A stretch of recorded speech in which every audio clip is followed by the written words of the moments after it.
আসসালামু আলাইকুম সম্মানিত ভিউয়ার্স, দেশ ও দেশের বাইরে আপনারা যে যেখান থেকে আমার এই ভিডিওটি দেখছেন, আশা করছি সবাই ভালো আছেন, আমিও ভালো আছি।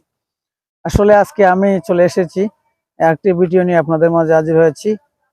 আমাদের বিএনপির ভারপ্রাপ্ত চেয়ারম্যান মির্জা ফখরুল ইসলাম, উনি কি কথা বলছেন আপনারা একটু শুনুন। 3 মাসের মধ্যে কি চেয়েছিলেন বা কি হয়েছে, গত 5 বছর 25 তারিখের আগে কি বাংলাদেশকে কেউ চিনতো কিনা, আমি আপনাদের সাথে পরে কথা বলছি। আপনারা স্ক্রিনে ভিডিওটি আপনারা আগে দেখুন। যদি ভিডিওটি ভালো লাগে অবশ্যই শেয়ার কমেন্ট করে যাবেন। ধন্যবাদ। 3 মাসও যায়নি, এখন একজন আরেকজনের বুকে রক্ত ঝরাচ্ছে। 3 মাসও যায়নি, এখন পত্রিকা অফিস পুড়িয়ে দেওয়া হচ্ছে, আক্রমণ করছে। কোন বাংলাদেশ? আমরা কি 5 তারিখের আগেই বাংলাদেশকে চিনতাম? তাহলে আজকে কেন এই ভয়াবহ বিভাজ্যতা? আজকে কেন এই ভয়াবহ হিংসা?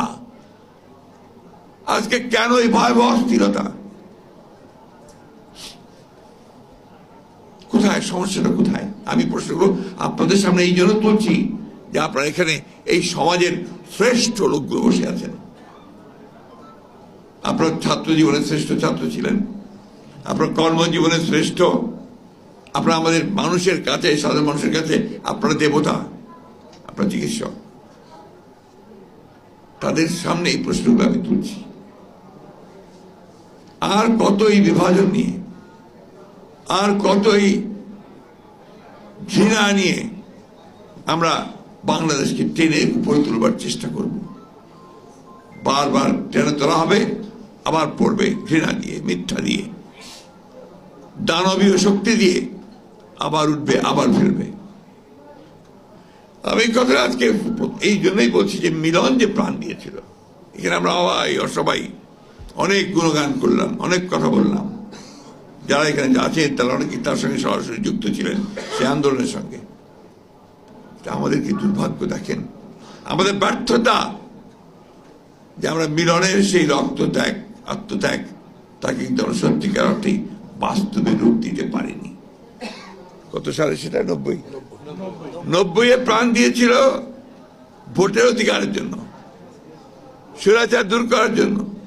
আর আজকে এই 24-এ আবারও আমাকে ওই ভোটের অধিকারের জন্য চিৎকার করতে হচ্ছে। ভোটে না আইরনি। কোন জাতি আমরা? কোন জাতি? এই কথাগুলো কি আপনারা কখন নিজেকে জিজ্ঞেস করেন? এবার তো সুযোগ এসেছিল সবাই। আসলে আপনারা দেখলেন আমাদের বিএনপির ভারপ্রাপ্ত চেয়ারম্যান মির্জা ফখরুল ইসলাম কি বলেছেন। আসলে আমরাও চাই দেশটা এমন ভাবে চলুক, সাধারণ মানুষের যাতে ক্ষতি না হয়, সাধারণ মানুষের যাতে ভালো হয়, সাধারণ মানুষ যাতে ভালোভাবে চলতে পারে। আপনাদের কাছে এটাই আমরা আশা, আপনারা সেইভাবে দেশটা চালান। আর আমি ডক্টর ইউনূস সাহেবকে বলবো যে স্যার, আপনি আসলে তত্ত্বাবধায়ক সরকার হিসেবে আছেন, আমরাও চাই যে নির্বাচন দেন। কারণ দেখেন, প্রতিদ্বন্দ্বী ছাড়া নির্বাচন হয় না। যদি আওয়ামী লীগ নাই থাকে তাহলে নির্বাচন কার সাথে আপনারা করবেন? বিএনপি কার সাথে নির্বাচন করবে? সেটা আপনারা মির্জা ফখরুল ইসলামের বক্তব্যতে শুনলেন। সবাই ভালো থাকবেন, সুস্থ থাকবেন। ভিডিওটি ভালো লাগলে অবশ্যই শেয়ার করবেন, সবাইকে দেখার সুযোগ করে দিবেন। ধন্যবাদ।